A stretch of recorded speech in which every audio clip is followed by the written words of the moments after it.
This is the story of an electric eel and the person who made electricity generation a thing, Michael Faraday. But what happens exactly when you mix an electric eel with a Victorian scientist?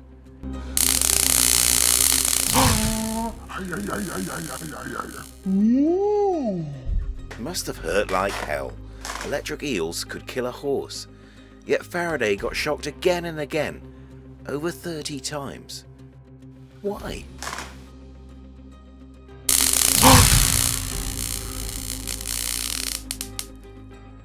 This is not only the story of an amazing tropical eel kept in London almost 200 years ago. It's also about how looking at the extraordinary detail of nature and making careful notes can unlock the secrets of the universe. We could all learn from Faraday's methods. And at the end, I'll be giving Faraday's top tips for powerful discoveries. Ones that did nothing less than change our world.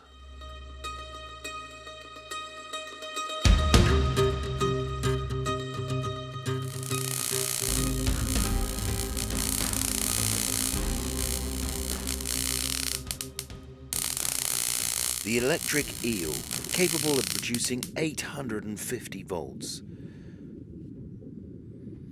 They're found in the north of South America, in places like Guyana and Suriname.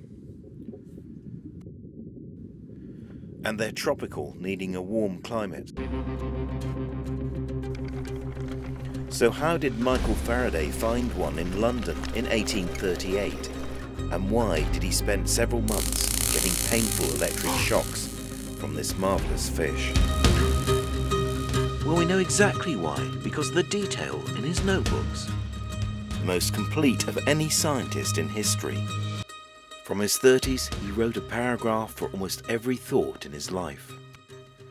When he died, amongst many other things, there were over 30,000 daily observations and notes on his experiments, ordered into 16,041 numbered paragraphs, which he bound himself into 10 volumes of diaries.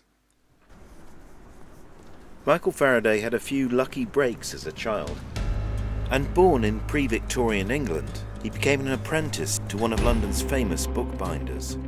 He read the books he bound, and his interest in science led him to the famous Royal Institution in central London, where he had a laboratory. In the early 1830s, he made the discovery of his life, one that changed everything, and is the reason you can watch this. His methodical work led him to discover how to make continuous electricity by rotating copper around a magnet.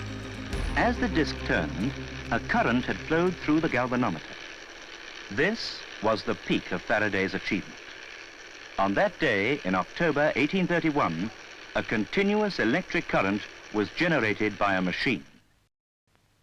It was the world's first dynamo, one of the most important discoveries in the history of science.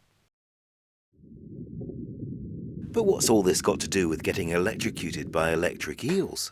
I know that's what you really want to see.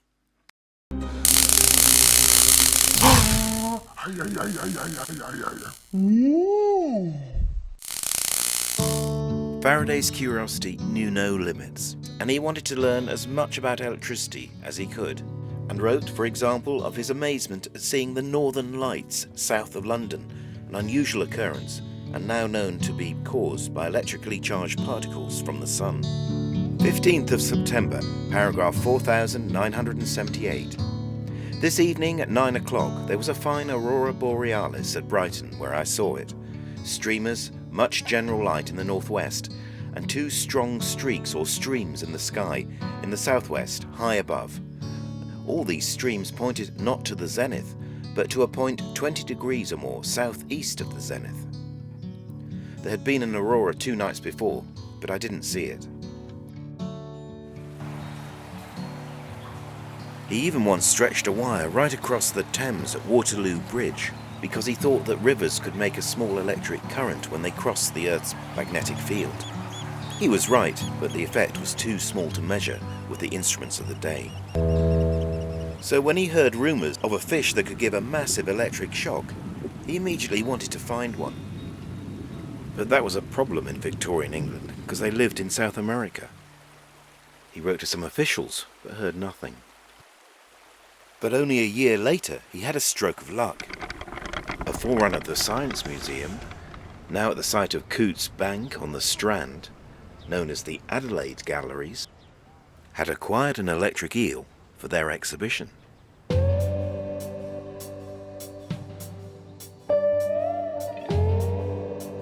Faraday knew the electric eel by the name of Gymnotus, and its keeper, Mr. Bradley, allowed him to see it after hours. But how is it possible to keep a tropical fish in a cold London, and what to feed it on? Well, again, it's documented because Bradley wrote a note to London's Magazine of Natural History.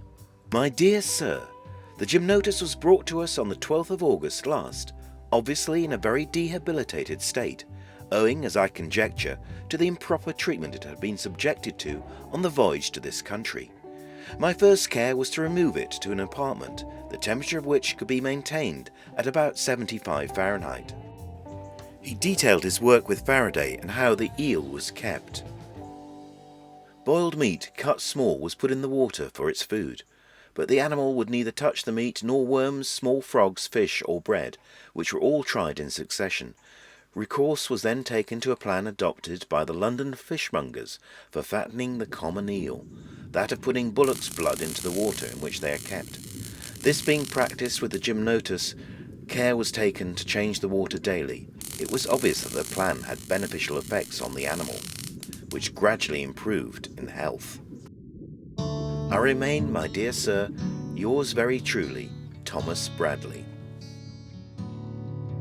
And of course we know more from Faraday himself, who writes about Gymnotus in his notebooks on the 3rd of September 1838.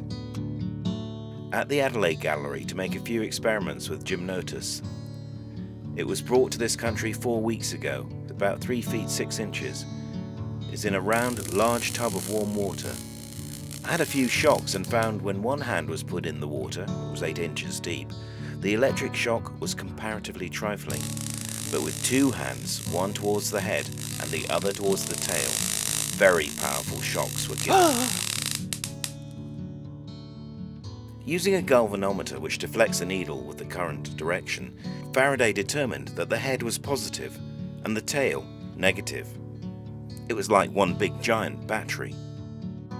He didn't know it at the time, but in fact the electric eel gets its power from modified muscle cells, thousands of them put together. Faraday got fed up with being electrocuted all the time and made an ingenious invention, a kind of saddle which fitted over the eel and collected the electricity. 22nd of October 1838. In the evening, Adelaide Gallery to obtain further results.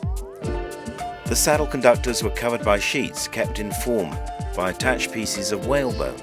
The lower edges of these sheets extended outward and split a little so as to give way yet adapt themselves to the body of the fish. Using the saddle gently touched on various parts of the eel, he studied how the eel's electricity could make magnets, heat the water a little, and even how its electrical action could split potassium iodide into its elements.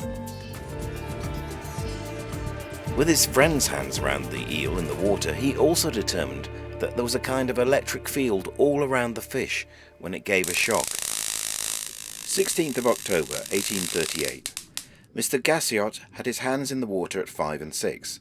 I had mine at 3 and 4, taking care not to touch the fish, and Mr. Bradley had his hands in at 1 and 2, it being his office to touch and provoke the fish to discharge. For the first few touches he would not satisfy us. Suddenly he gave us a shock which startled us all. Mr. Gassiot evidently felt it least, and I dare say Mr. Bradley most. That which I felt was as strong as any I had before received from the fish. Repeating this experiment many times, Faraday was able to work out the lines of force of electricity around the eel.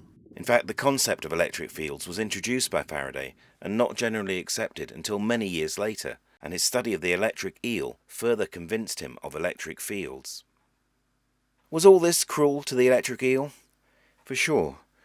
Yet this was nearly 200 years ago, and without the sensitivities of the present day. but Faraday treated it with respect and was obviously happy when it fed naturally and that it lived for many months. He made many observations on its biology too. For example, when it was fed small fish, the eel curled around its victim in a loop. You can see this in his notebook drawing here. Faraday discovered that this was the way to give its victim the maximum shock. Paragraph 5060.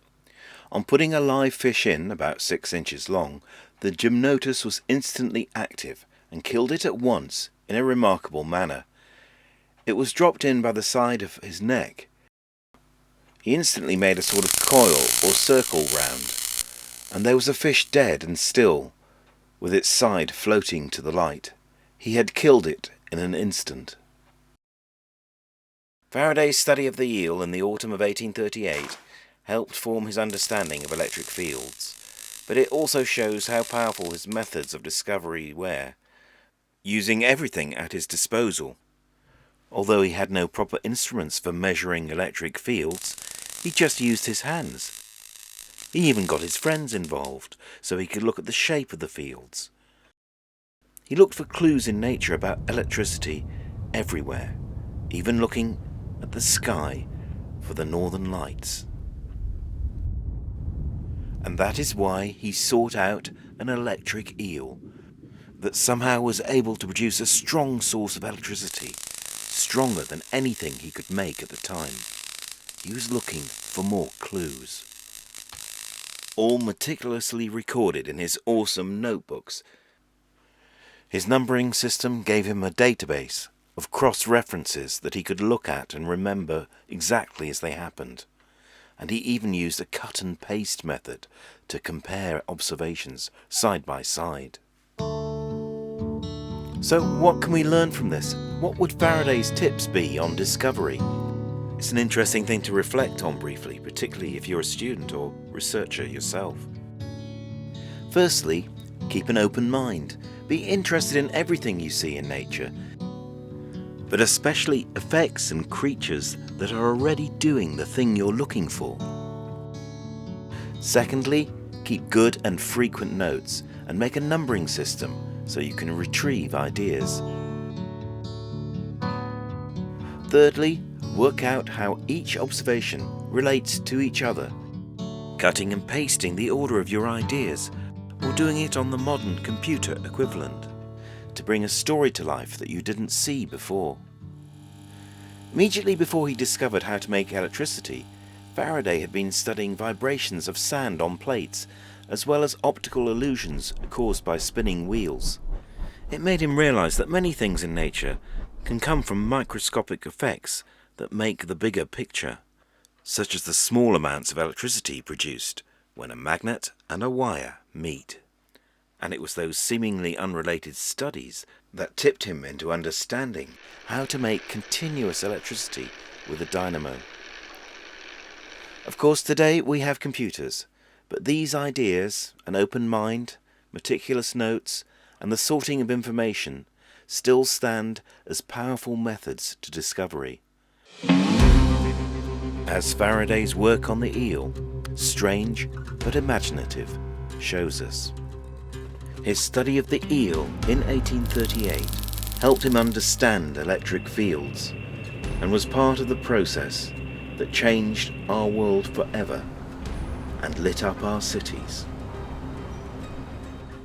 But even so, he always knew this animal possessed secrets of electricity that he'd only just started to understand.